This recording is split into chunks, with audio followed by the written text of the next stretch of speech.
coming right up. It was 11 aside in 11 matches. Arsenal were away at Highbury against Conference club Farnborough.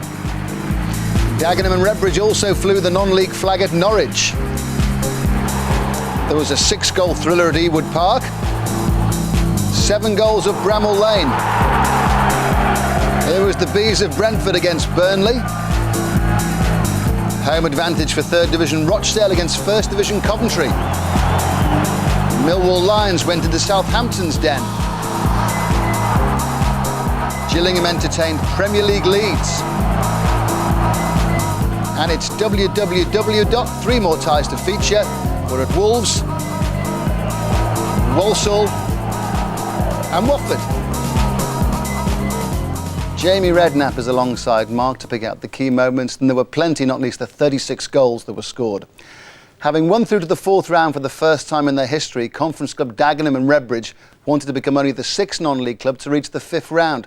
1st Division Norwich stood 75 places above them in football's pyramid system and had home advantage. Steve Wilson was in the commentary box.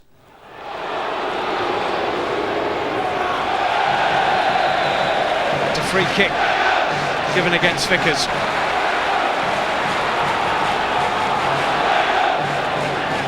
Rivers touches it to Mulrine. Mulrine with the cross, Nielsen, and Roberts save. Inside the opening 90 seconds, David Nielsen almost finds a way past Tony Roberts. Good ball in by Mulrine. Well, it's a good save by Roberts in the end, low to his left-hand side.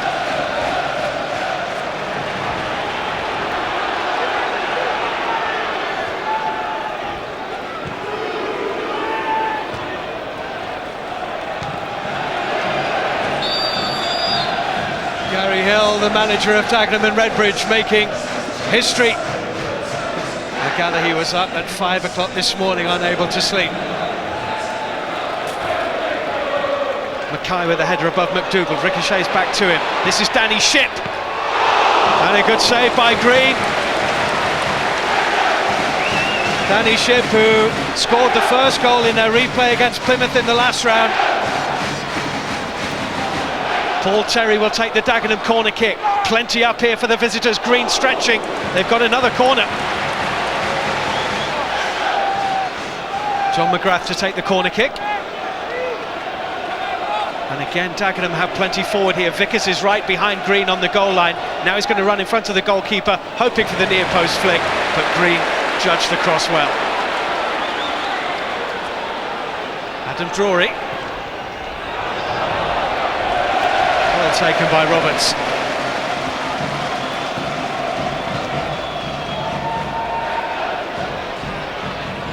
West gets the flick on. Junior McDougall, Fleming on his back. Mark Janney, it's a good cross. Well dealt with by Russell, and it had to be as well. West was threatening in the air. And he applauds the cross, and rightly so. This is Rivers. Russell. And Russell's found a little bit of space here. Darryl Russell!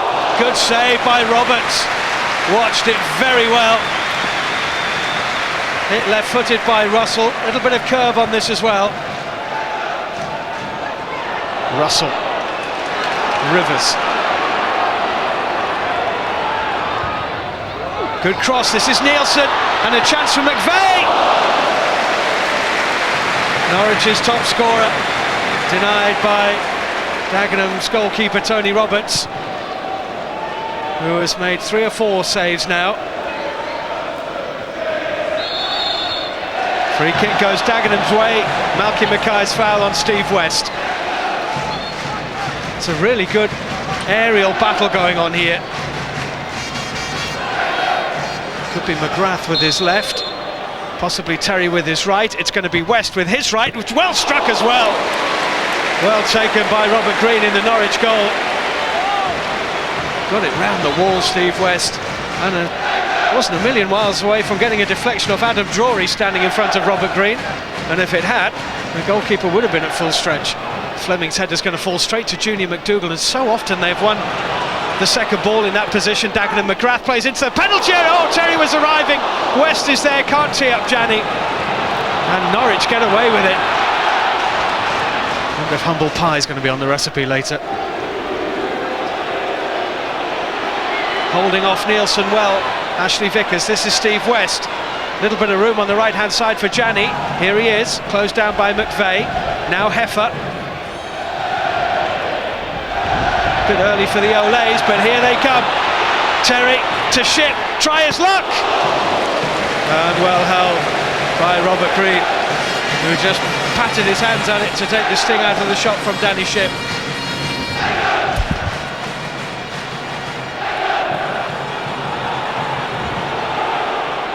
Celebrating Burns Night tonight is Jeff Price, who has promised if he appears on our cameras tonight, will donate £1,000 to charity. Hope his chequebook is in the sporran. That's West to McDougall, who's done really well. Space on the left-hand side here for Dagenham and Redbridge. It's John McGrath, 3 forward, and it's West! It was an opportunity, and Janney was behind Steve West, and Janney wasn't marked at all.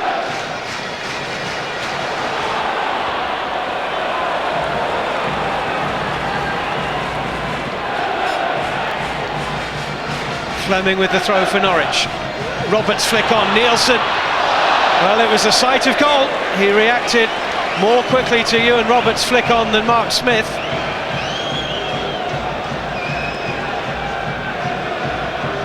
A bash on the shin for his pains.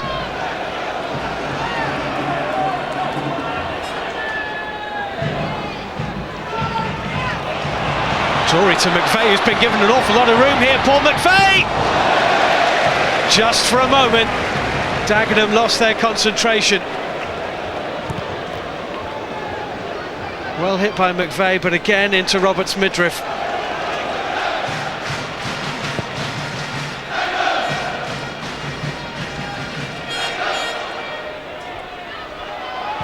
McVeigh, Nielsen, has he got in behind here? Nielsen, Roberts has to come, and has he carried it out of the penalty area? The referee's assistant down on this near side said not. Here's Darrell Russell. Roberts' touch! Again, Danny Ship is back defending. Here's Holt, Roberts. Opportunities maybe here. Gary Holt, Rivers in space, covered now by Vickers. Mark Rivers for Norwich, beats Vickers. Oh, good save by Roberts, and away by Smith. Well saved, Tony Roberts. And Dagenham could do with the ball down the other end for a minute.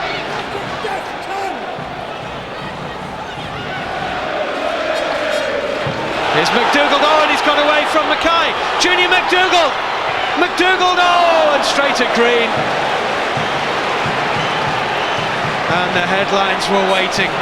Junior McDougall got away from Mackay, turned Fleming, got the shot away, but couldn't beat Green.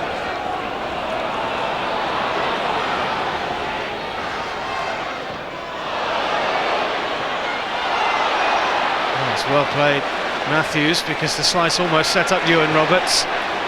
Here's Danny Ship. And Janney away from Drury. Mark Janney for Dagenham. McDougall and West in the centre. It's behind West, really, when he needed the ball played in front of him. Good ball to release Janney, though. Here's Heffer. Danny Ship. West. And he's got McDougall in here, and Green had to be quick.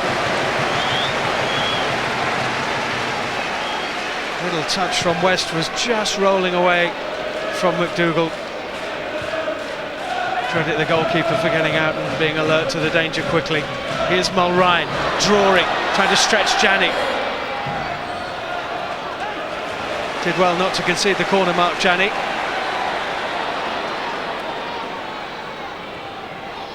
Here's Holt. Did well to turn, Roberts, oh, and he gets a slice of luck. And who would say he doesn't deserve it? Cross came in from nowhere from Holt. I don't think he will have enjoyed this afternoon. Who's hanging on now? The First Division side or the Conference Club? This is Danny Shipp. Good strike! Very good strike by Danny Shipp. He is not afraid to have a go.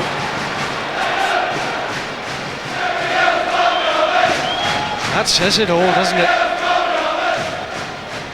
This is Abbey. Drury for Norwich.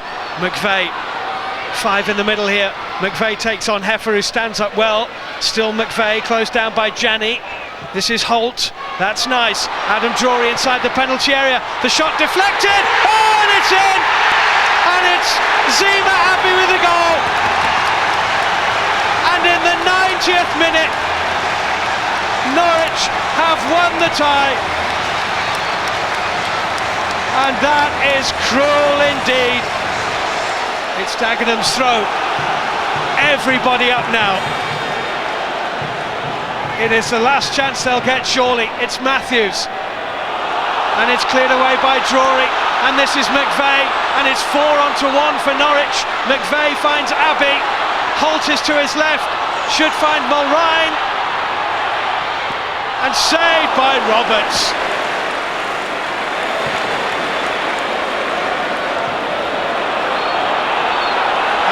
City are into the 5th round of the FA Cup. Zima Abbey's goal in the 91st minute of the game has finally beaten Gary Hill's side, but Dagenham and Redbridge have been absolutely magnificent and do not deserve to lose today. The boys are very upset in respect of, understandably so. You know, they give a great performance again, and I think that we've had 1 or 2 cruel blows over the last couple of years, but it will make us stronger again. I'm absolutely delighted to be in the next round. A great credit to Dagenham and Redbridge. They're well organised. Gary Hill has got them going, and we created a few chances in the first half and a few in the last 20 minutes, and the keeper was in good form. But at the end of the day, we're through, and having experience as a player, now as a manager, getting through to the next round is what it's all about, and thankfully we're there. Tony Roberts, that was really, really hard on Dagenham. Yeah, to be fair, 90th minute was it unbelievable. I mean, the boys done really, really well, and to be fair, I thought we'd done enough to get a draw to take them back to Dagenham, but unfortunately that wasn't it. I thought a replay was probably the least you deserved from the game. Yeah, I mean, I don't think we made chances, and we had the keeper. I think he's done a couple of saves first half, but like I say, we've defended well, they've defended well. It was a good game. I thought a draw was a fair result, but it wasn't to be. Mark, Dagenham and Redbridge deserve all the praise they'll get for that performance, surely. Well, I thought they were absolutely outstanding today, not just the goalkeeper, but all the outfield players as well. And if you just walked into that stadium not knowing, who was the First Division team and who was the Conference team, you'd say, they were both as good as each other. It looked like a nailed-on draw. And the thing about Dagenham and Redbridge as well, they don't just hoof it. They play, they created chances, they're extremely well organised, and they just seem to get stronger every year. Let's face it, they should be in the league. The financial irregularities last year with Boston, they shouldn't have made it out of the conference. It should have been Dagenham and Redbridge. So they've had to overcome that the first few months of the season, and we've seen with the cup run, they're very, very good side indeed. Jamie, to go to Carrow Road to play Norwich, which is not easy for a lot of the senior First Division clubs, and to play so well, it speaks volumes for Dagenham and Redbridge as a club. They're going to go places, aren't they? Without a doubt. Today they acquitted themselves extremely well. As you say, Norwich are one of the better sides outside the Premiership, and they're trying to get into the Premiership. They're very, very close at the moment. But no, I thought they was excellent today. They passed the ball well, which was the important thing. They didn't try and hoof the ball into the box. They played with, they passed it and they made a lot of chances. It was a great game. And they didn't look 75 places below Norwich. No. But in Tony Roberts as a goalkeeper, they have a goalkeeper that's well as good as many. Well, I think he must be the best in the conference, Ray. If he's not, you'd love to know why. This was after 90 seconds. A very, very good save, obviously, early on. Very unflustered, comes up and makes the saves when called upon, minimum amount of fuss. He does. This is another great save here. Russell Holt nearly gets it over him. He juggles it a little bit, but he catches it. And throughout the whole game, he was excellent. And this is the Alamo here. That there's 4 of them. And I think it's Phil Mulrine has a shot, and he's a great save. And don't tell me the FA Cup doesn't mean anything anymore. Look at that. I mean, he's obviously extremely upset, but and you can understand the emotion. because of that. However, we can't sort of leave him, can we? Our lasting impression of Tony Roberts can't be with him crying, and we're just going to try and cheer him up. Hopefully he's watching this at home. And this was last year, the 4th qualifying round, and 2-1 down, and who's this and scores the goals? Absolutely fantastic to make it to shades of Jimmy Glass. Fantastic celebration. And I tell you what, look at the mountain of players here. It's brilliant, isn't it? That's what it's all So, about. I mean, in a way, he's had a good day today because he's played very well, but obviously it's been disappointing, so that might just cheer him up a little bit. Yeah, he's had his moments in the FA Cup. Home advantage gave 3rd Division Rochdale great heart going into their game with 1st Division Coventry. The game with Scotland is next up. If you wanted to back a real outsider for the 5th round, well, there was Rochdale. On the other hand, they were playing Coventry, 6th in the 1st Division. The underdogs are supposed to give it a go, and had player-manager Paul Simpson connected here, Rochdale could have taken an early lead. At least this was a different Rochdale from the one miserably beaten at home by Lincoln on Tuesday. Gareth Griffith's superb through ball, Paul Connor's cool finish, 1-0. Scotland delirious as it hadn't been since Coventry were beaten here 32 years ago. And it got better. Paul Simpson's corner, Gareth Griffith's header, 2-0. A manager to team captain goal. Connor could have scored the 3rd goal, from which comebacks are rare, but this time Connor couldn't. Gary McAllister, of course, drove Coventry on, but when his pass found Richie Partridge, Neil Edwards produced a save to admire and remember. McAllister, 18 months older than his rival player-manager, tried again. But it was neither his day nor Coventry's. The glory was Rochdale's, and they relished it, not least Messrs Simpson and Griffiths. It's just a nice little nice bit of recognition for the club at the minute in time. We don't often get the limelight, so I'm sure whoever we get, then we're just going to savour the moment and try and apply ourselves like we did today. Well, they all wrote you off, including, I shouldn't say this, but Mark Lawrence. I believe so, yeah. Well, I think Mark's a bit bitter because we beat his team in the last round, but I know Mark from my days at Oxford, so unfortunately for him, he's wrong today, and I'm delighted. Wrong again, Mark. There's nothing unusual in that, though, is it? But it's funny, is it? Because they were hopeless on Tuesday night against Lincoln, and when they got beat at home, and today, completely different team. But well done to them. That's twice they've beaten a team from 2 divisions above them. Yeah, well done, Rochdale. Just looking ahead, Manchester United against West Ham and Chelsea against 3rd Division Shrewsbury. Both be live here on BBC One. Coverage of the game at Old Trafford gets underway at 10-1. It's an early evening kick-off in Shropshire. Coverage of Chelsea's visit to Gay Meadow gets underway at 6:15. And the 5th round draw is on Monday lunchtime on BBC 2 and Radio 5 Live at 1:30. Home advantage sacrifice for when a happy band of Farnborough fans, 6,000 of them in fact, went to Highbury to support their team. They must have been delighted that only one of Arsenal's 100 goal club were involved in the game, and he started on the bench. Dennis Bergkamp received the applause alongside Messrs Henry and Wright before the match.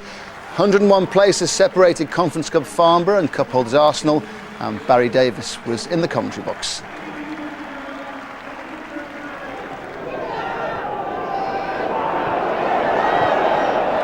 Jeffers, though, in a bit of space with the best chance so far, and they crowded him out. Not as quick as he might have been to see the opportunity. Having to work hard, though, the non-league side. Oh! And it's Sol Campbell who gives Arsenal the lead. Came from nowhere as far as Farnborough were concerned. It's only his 2nd goal of the season, but it was a launch through the crowd and a header of great power. Got there before Pennock. They've done well, Farnborough. Suddenly from a set piece, they're a goal down. It was a fine goal.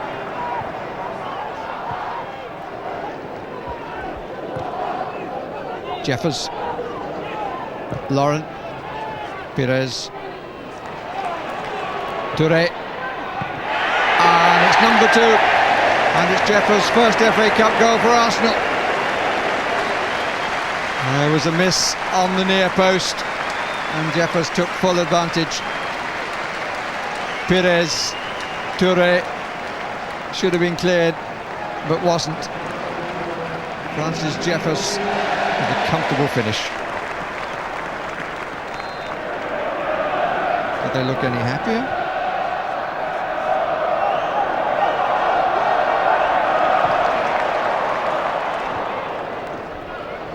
Perez again. Oh, he saw that a little late. Pennock.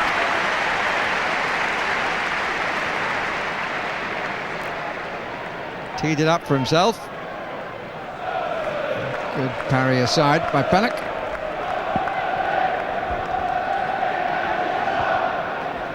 On by Carroll. Good challenge by Sigar on Baptiste.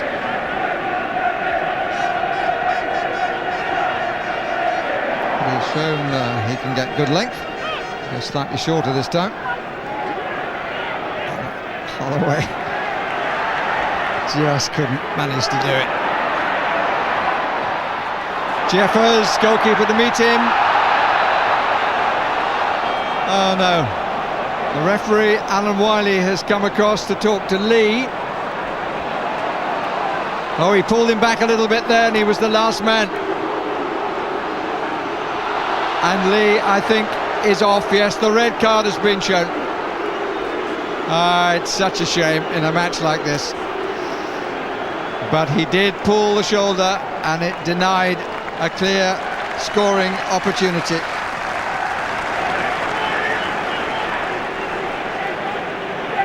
Little touch, I would think, for Bronkhorst. Wall did its job. Sigan out by Bunce.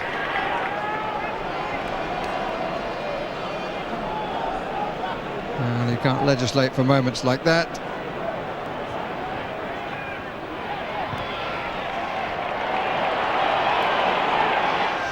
Gregory. Baptiste. It's not the first time he's done that either. When Jeffers and Gregory getting in each other's way, that's over the top. And there really is a feeling about Jeffers on the field and off the field. And it's really very unnecessary. It was a missed kick initially by Justin Gregory. A bit of arm swinging afterwards. The two of them at that moment took a considerable dislike to each other. Well, the last non-league side here managed to come back with a 2-2 draw back in season 55-56. Bedford. Here's Perez. Pennock now rushing home and blocked by Anon and turned away by Bunce. Should have been another.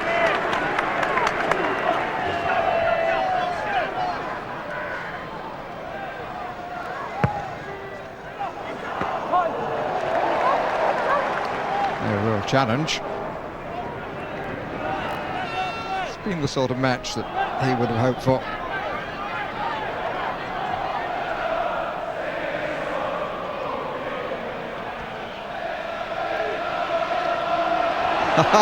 Referee said play on.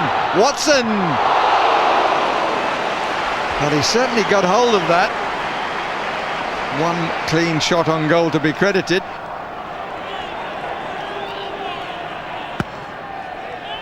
Oh, looked as though there might have been a clear header for Baptiste, but he didn't rise to it.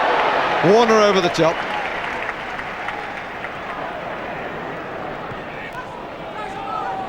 Bronkhorst. Wiltord. It's a great cross and a simple goal. Jeffers second, Arsenal's third. Lovely weighted cross. Arsenal feeling it was about time they increased the gap between the top and the non-league. Oh, Bergkamp. Still Bergkamp. Good foot in again by Anon. This is Watson. And nicely forward for Baptiste, who's got goal side of Sigan. Taylor out to meet him. Is it going to go in? Yes, it is. And Farnborough have scored.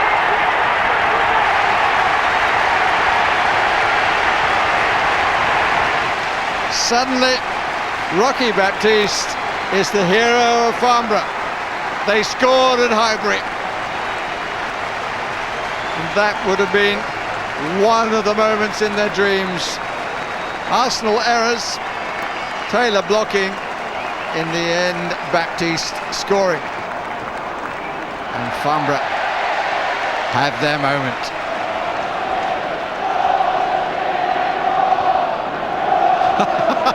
And now they're singing You're Not Singing Anymore.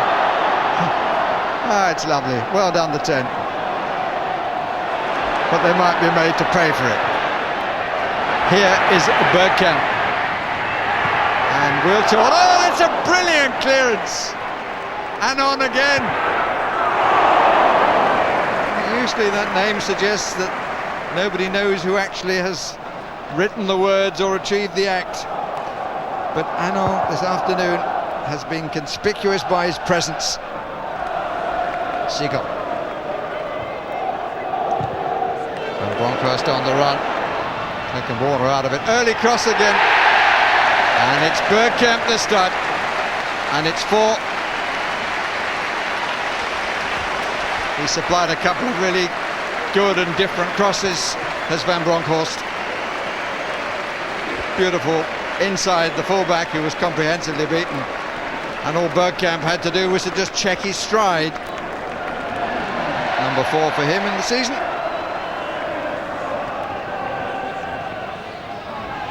Bergkamp looking for the return, and it's coming to him. Very good foot in by Warner.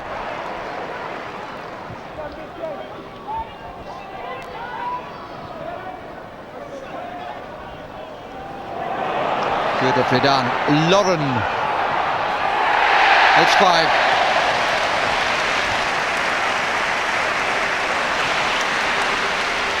Cheeky little ball to him. And it's just a question of which of the 3 would score. Lauren decided he would do it all alone.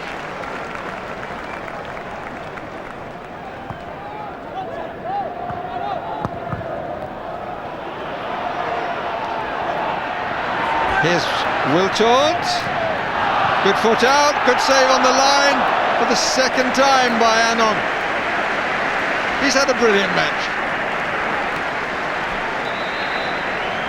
They were all over the place, but somehow managed to get a touch when it mattered.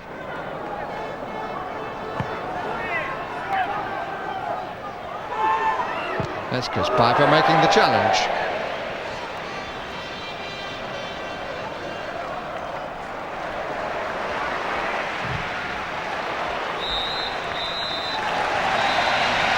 It's all over for Farnborough. They came here with hope and trying to have true belief, but in the end the gap in class was clear from the moment that Campbell scored. But Rocky Baptiste puts his name into their history books by scoring for Farnborough. Anand, one of their stars, and there were several who stuck to their guns against the best side currently in the country. Final score, Farnborough 1, Arsenal 5. It was probably better than I imagined it would be. You know, it was great to see their players and the quality of their players. I was actually quite encouraged by the way our lads stood up to the test. I thought they were a difficult proposition. I thought my lads worked really hard throughout the afternoon. You seem to be trying to suggest to Alan Wiley, the referee, that he didn't need to send Lee off. He's one of them. The ref said it's the rules and he's got to go, but you know, I felt a bit sorry for the lad. You know, he's come to Highbury, great day out. His family are probably all here, and maybe a little bit more. You know, a yellow card would have been sufficient, really. But that's the rules. They say that's the rules, but you know, it's a bit unlucky, really.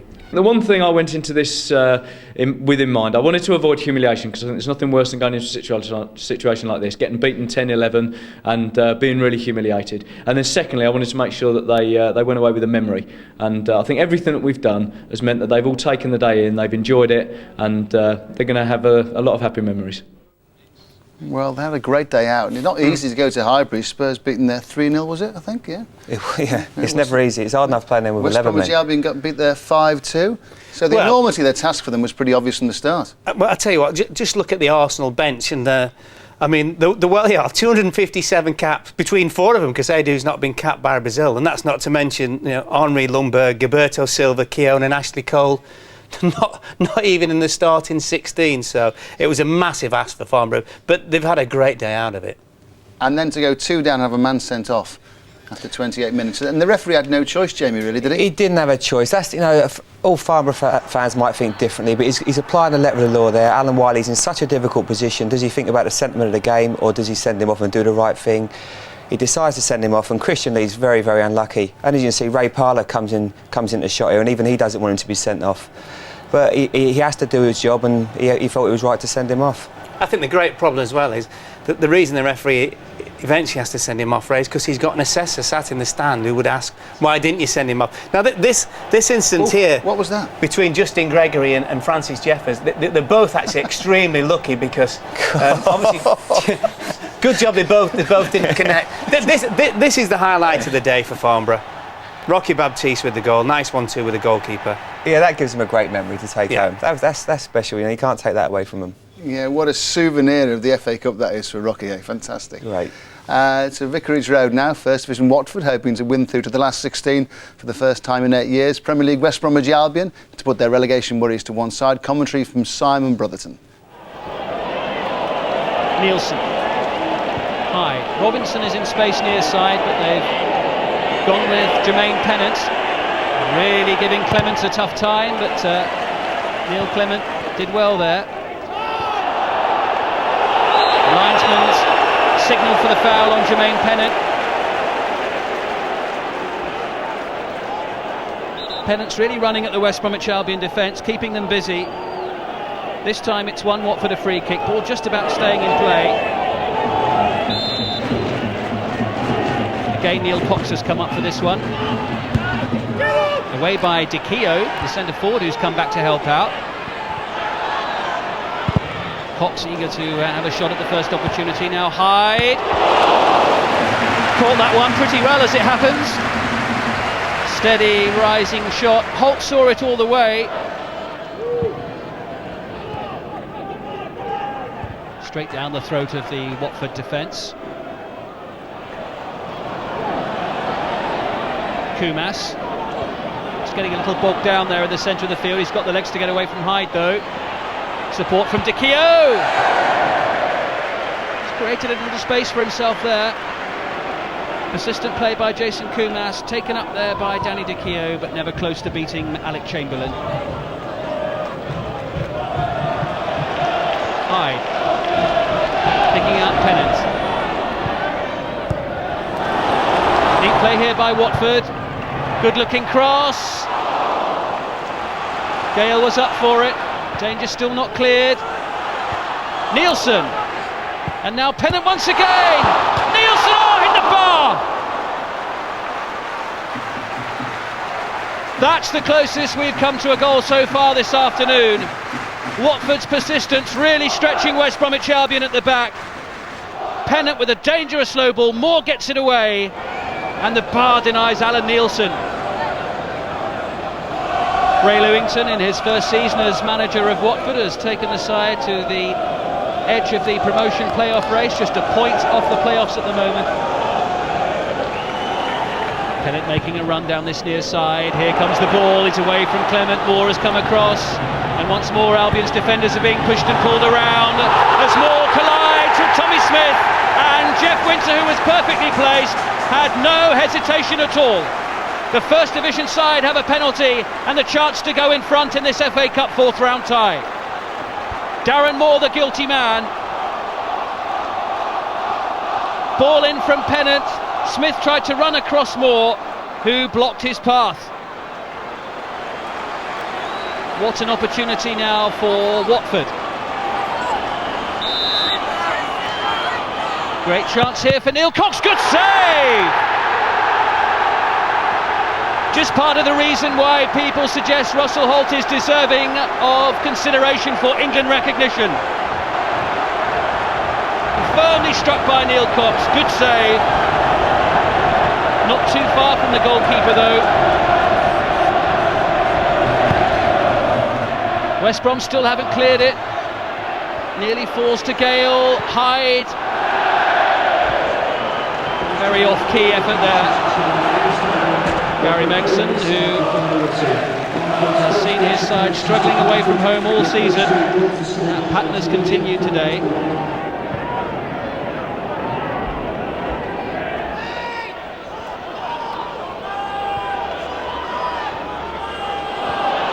And again, West Bromwich Albion struggling to string anything together.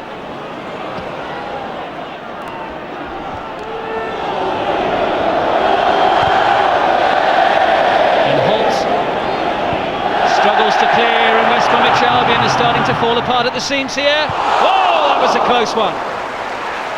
Terrific play by Alan Nielsen. Poor clearance by the goalkeeper Russell Holt, compounded by another error there. Alan Nielsen very nearly able to take advantage, opportunistic but so nearly successful. Now Watford have got some rapid backpedaling to do. Here's Danny Dicchio. No real conviction about that attack from West Brom, no. Helgeson. Neat play. Smith makes the run. Well supported by Jermaine Pennant. Smith to his left. Picks out Helgeson. Great chance! Oh, what a goal! Terrific play by the First Division side. 10 minutes to go and the deadlock is finally broken. West Bromwich Albion a little fortunate to be level as long as they have been. Pennant had two options. He went to the right. Helgeson made sure it was the correct decision.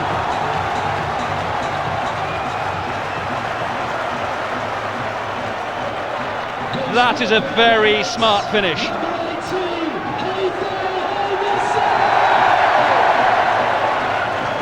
Sigurdsson.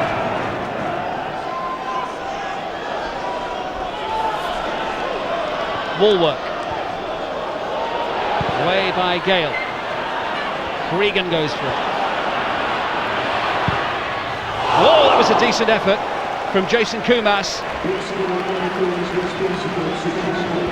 Rising drive, too far over the top. Over 4,000 fans have travelled from the West Midlands to watch this game, and they really haven't had much to bounce up and down about.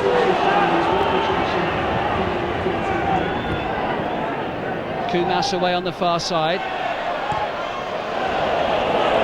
showing good persistence. And a free kick in what could be a potentially dangerous position here. Watford preparing to make another change here for the last couple of minutes. Another solid performance from a real steady Eddie of a player. Gabby Martin signed for Brentford last year. Comes on for the final couple of minutes.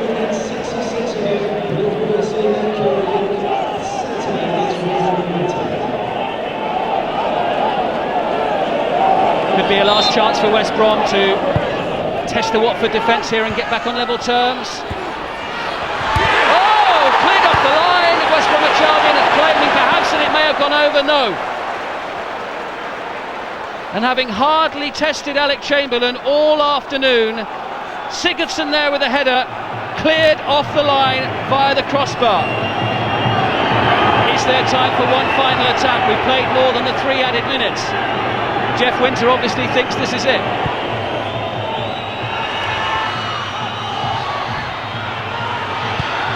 Cleared away by Micah Hyde. This is Gregan's chance, but it's too late. A memorable FA Cup victory for Ray Lewington and his Watford side, and you cannot say they don't deserve it. It was a war of attrition, a bruising encounter, but it was Watford who asked all the questions. Haider Helgeson, later substituted, scored the goal that has put Watford through into the 5th round of the FA Cup. They have won by 1-0. I think it's a massive result, great result for the club, for the players, probably our best performance of the season.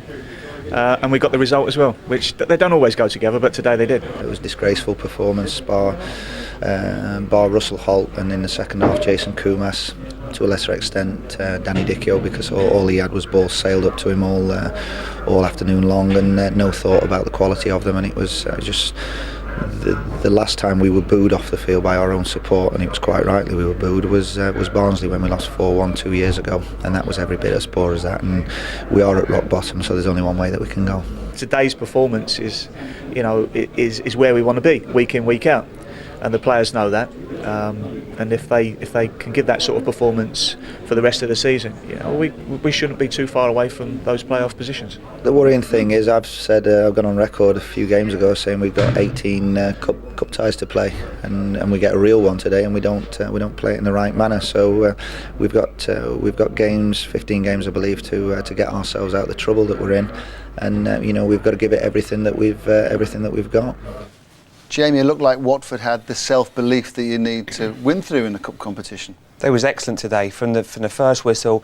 Even after they missed the penalty, they could have been excused not to go on and get the result. But it was a fantastic goal. Heider Helgeson took it well, and Jermaine Pennant on loan from Arsenal. They've got a real threat there. They really applied themselves. West Bromwich Albion, it looks like confidence is draining away, Mark, and listening to Gary Megson there, if you're an Albion fan, you'd be worried. Well, yeah, the other thing about the Albion fans are actually extremely devoted, and they know in terms of the Premier League that it's going to be what's already a very difficult season. I think 2 points from the last 7 games. But for Gary Megson to be so scathing about the team tells you something about the way he feels about it at the moment. They tried to bring a couple of players in terms of the transfer window, but hey, we know it's extremely bleak for them, but they've got to start to get something from somewhere. More performances like that, they'll be relegated by March. Yeah, depressing performance from today. 3 more ties to review now, all full of incident. Steve Claridge, once of Portsmouth, knew he'd be in for a torrid time from the fans of Pompey's South Coast rival Southampton. But it takes more than constant booing to put the 36-year-old Millwall man off the scent of an upset. And after his early sniff of goal saw Francis Benali slide to Southampton's rescue, Claridge struck for the 6th time in 5 games. 17 minutes gone, the First Division visitors ahead. Claridge's 12th goal of the season. Remember the name? Southampton, in the shape of Anders and Michael Svensson and James Beattie, were curiously denied 13 minutes later by a post and combination of goalkeeper Tony Warner and defenders Paul Robinson and Darren Ward. The replay seemed to confirm the ball didn't cross the line. But surely not one of those days for a side practically peerless at St Mary's. Millwall haven't progressed to the FA Cup 5th round for 8 years.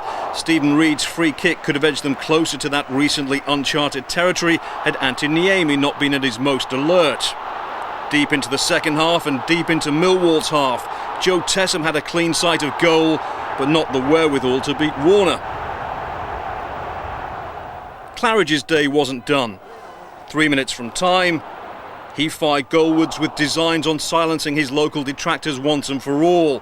Niemi stopped him, and just a minute later, Tessam's shot fell kindly to substitute Kevin Davis, who was on loan at Millwall earlier in the season, and he scored Southampton's equaliser to force a replay, leaving Claridge and co strangely unfulfilled.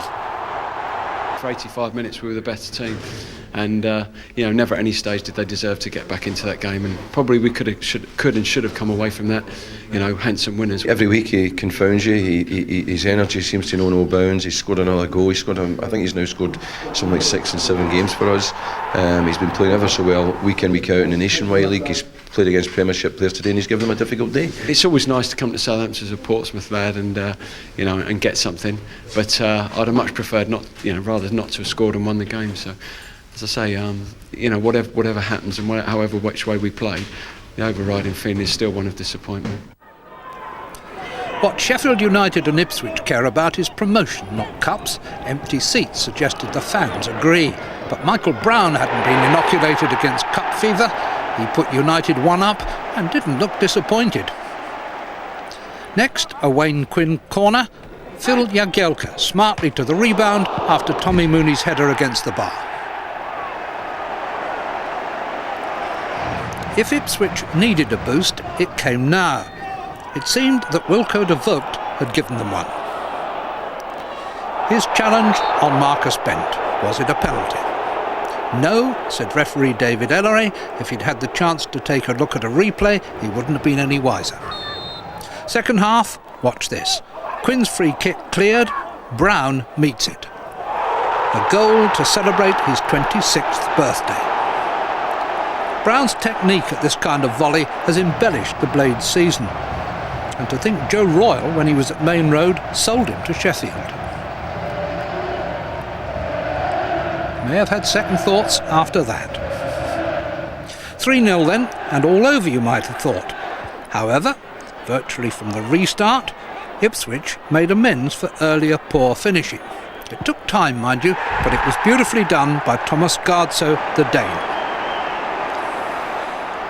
That was swiftly followed by another penalty claim.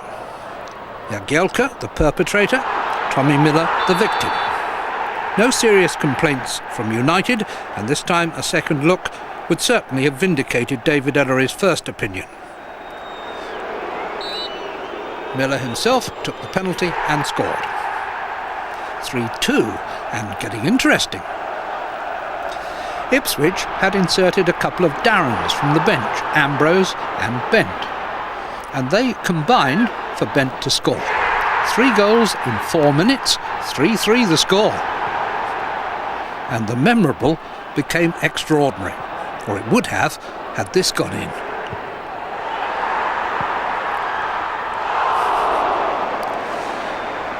It was De Vogt's header from outside his area that was returned by Ambrose, only for the keeper to claw the ball away at the last second.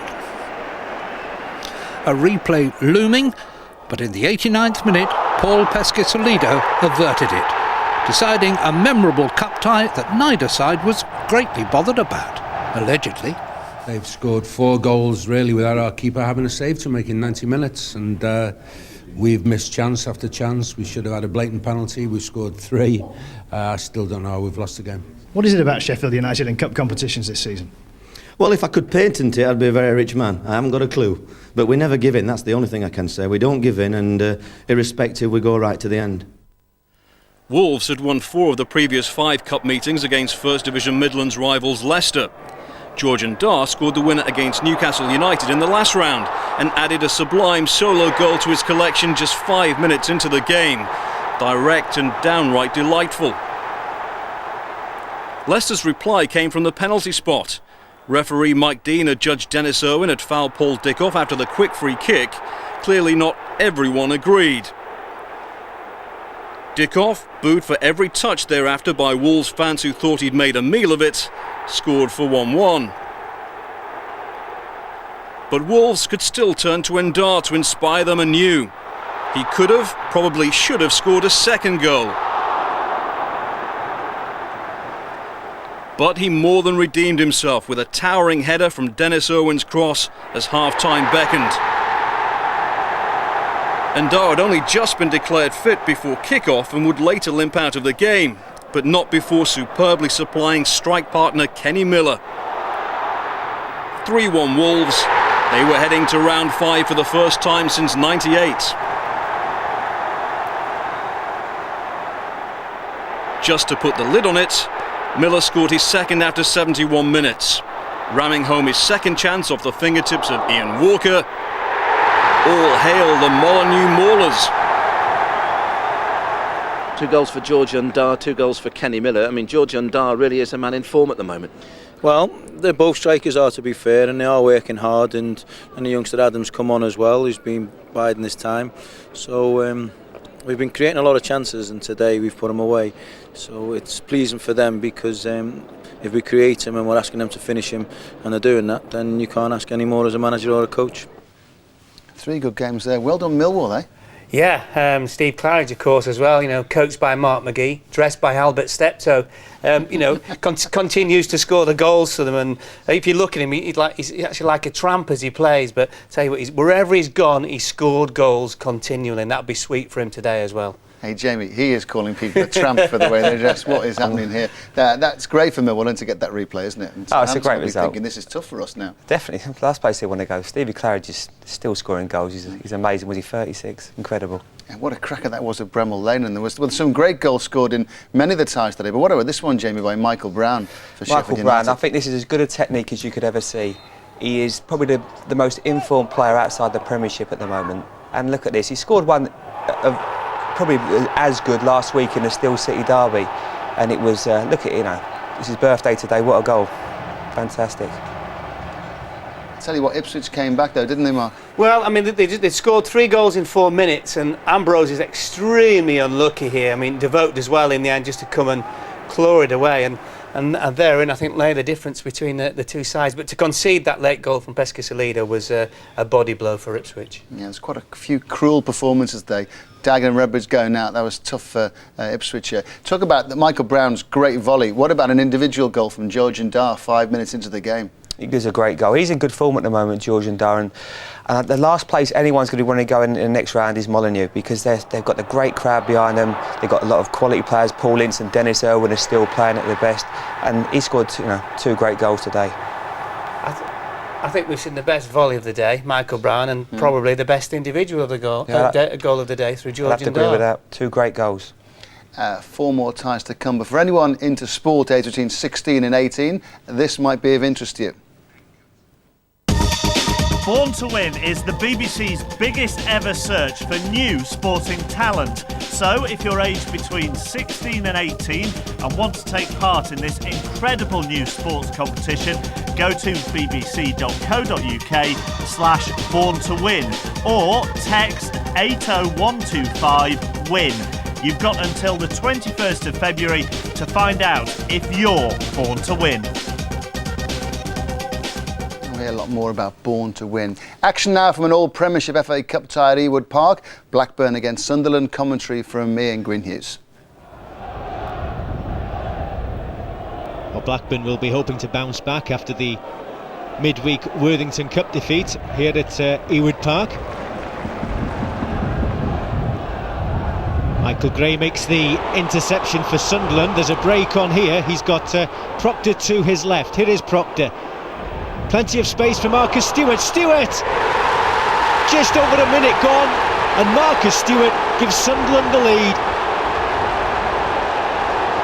Excellent through ball from Proctor, and a clinical finish.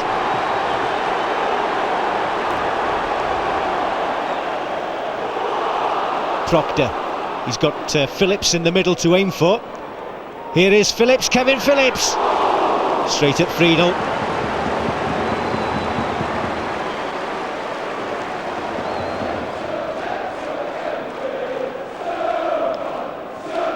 Here's Lucas Neal for Blackburn. Not too many options up ahead at the moment. He continues his forward run. And here is Neal. He's got Cole up ahead. Cole is not offside. Oh, some of the Sunderland defenders stood and waited for an offside decision. Cole ignored everything about him, and Blackburn are back on level terms.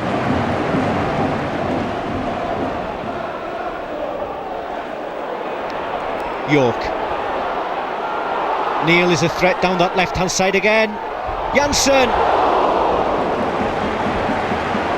Well, I don't think Thomas Sorensen in the Sunderland goal knew too much about that.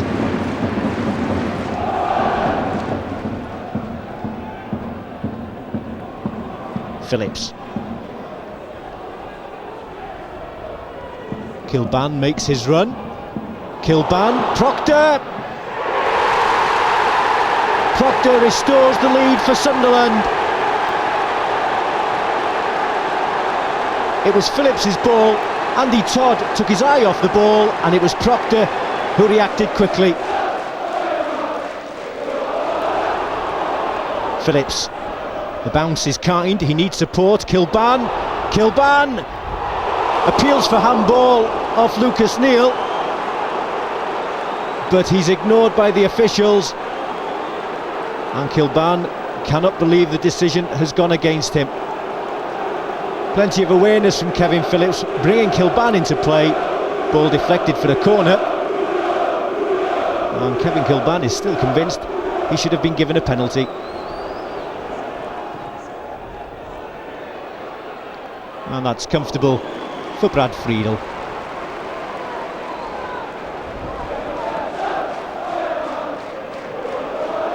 Phillips. He's a real threat this afternoon. Taylor just doing enough to concede the corner. More pressure from Sunderland on the Blackburn defence. It's not a very good corner, and it's not the best clearance either. Craddock's back heel, Phillips, 3-1. Where on earth were the Blackburn defenders? Although supporters are convinced that Kevin Phillips has taken Sunderland through to the next round. A cheeky back heel from Craddock.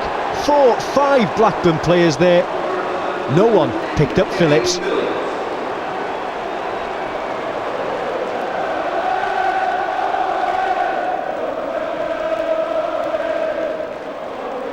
Here's Cole, York. Cole again.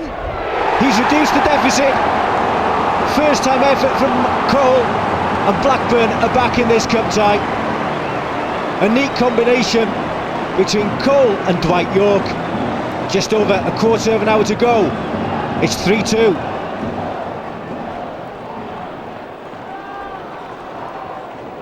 Ostenstad. Options in the middle. Has time. No one could capitalise, and the chance is gone. Plenty of time to look up, see what the options were.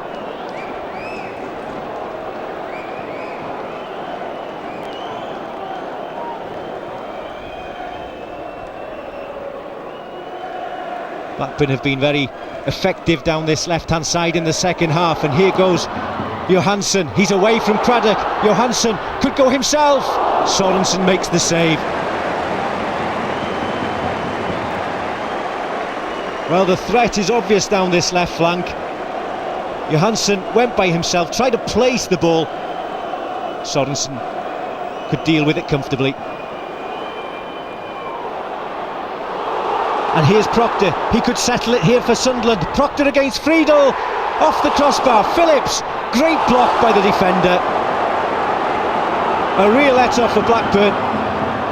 And Michael Proctor seemingly was about to take Sunderland through to the fifth round. He's denied by the woodwork, but credit here to Lucas Neal as he blocks the effort from Kevin Phillips. In stoppage time, Blackburn need the ball upfield. And the race is on, it's Dwight York. Dwight York has equalised for Blackburn. Real drama here at the end. From 3-1 down, surely they have taken this game into a replay. A great comeback. Sunderland must have felt the game was won, but they were undone by one pass from Neal, and Dwight York kept his head. And really, Blackburn Rovers in this particular game have got out of jail.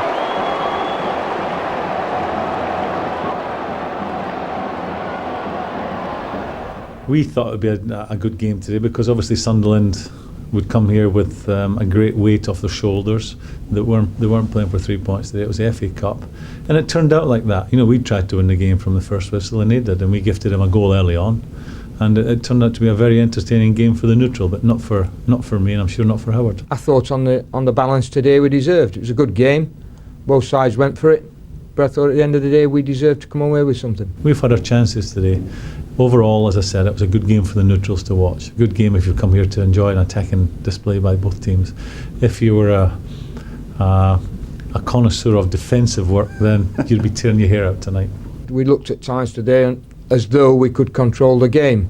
That's not been the case up until now. There was a period, obviously, at the end when they were throwing the kitchen sink at us, that we didn't have that.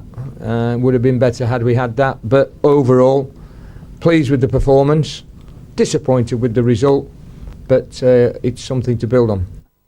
Well, for both clubs, the FA Cup isn't a priority. No. But they're still in, having to play replays. I thought in the last round when Sunderland played Bolton away that they were disrespectful to the competition by the team that they picked. But you have to say today, credit where credit's due. They were extremely attacking.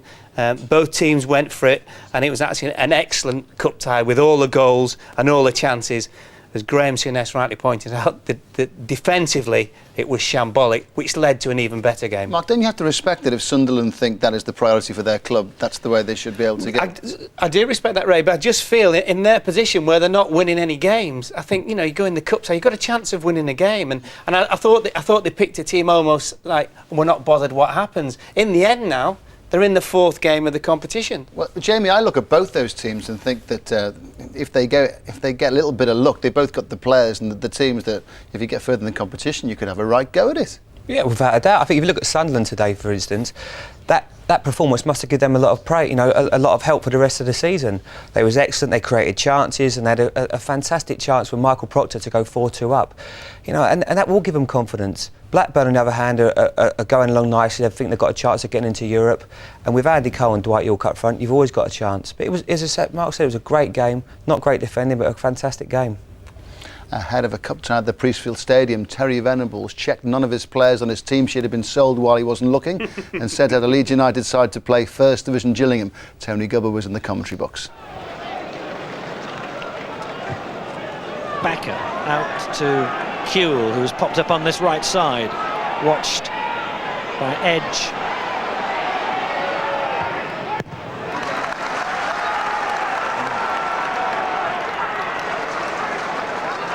Kept in by Shaw, but that's given away cheaply. Here's Alan Smith, good cross, it just needed a touch.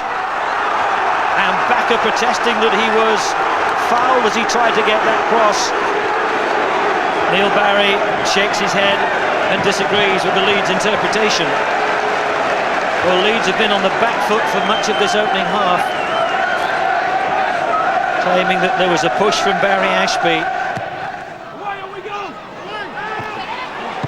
Oh, he purred with the shot and it was blocked on the line by Gary Kelly.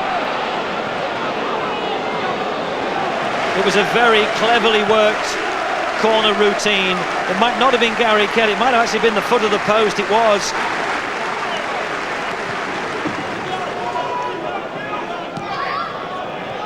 Kewell back to Smith, Smith into Viduka.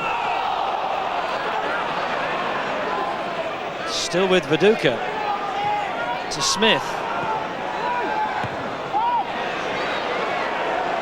Nicked away from Oaken. That's a free kick. It was a unnecessary challenge by Paul Shaw to concede a free kick in a dangerous position. It looks as if it may be Alan Smith to strike it. It is Smith. Oh, Alan Smith! Beautifully placed. Beats Jason Brown on the near side, and Terry Venables applauds.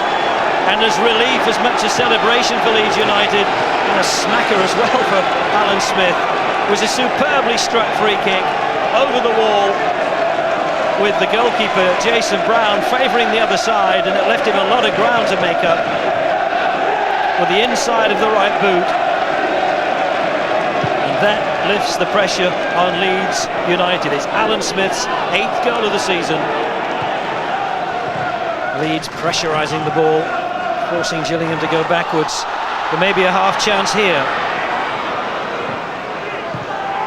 Back in, that's Lucic who gets the header out. Southall steps around the challenge. Good cross in, header up by Radaby and finally caught by Robinson. And Gillingham are suggesting that one of their players was impeded.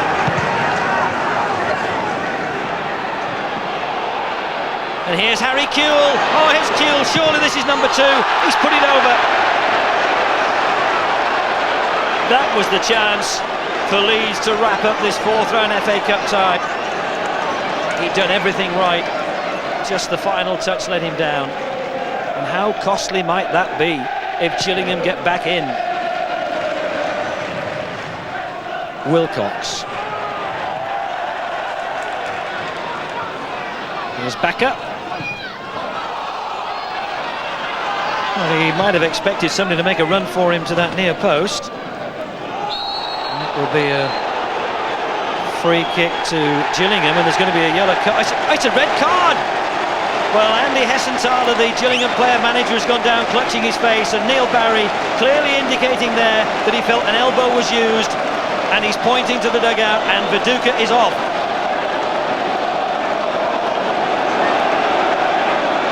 and there was a challenge earlier between the two of them which has clearly caused a bit of bad blood.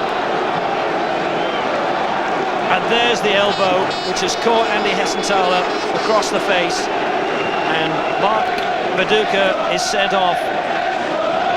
Well, now there's urgent instructions from Venables and Brian Kidd about how Leeds should reshape. What more in this cup tie? Can Gillingham get an equaliser? Sure. Back it. They have! Oh, it's the equaliser from Sinabee!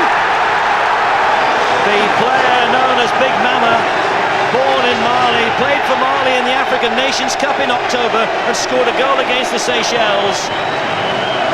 And with the equaliser here, hit it wide of Paul Robinson. And how this game has changed in the space of a couple of minutes.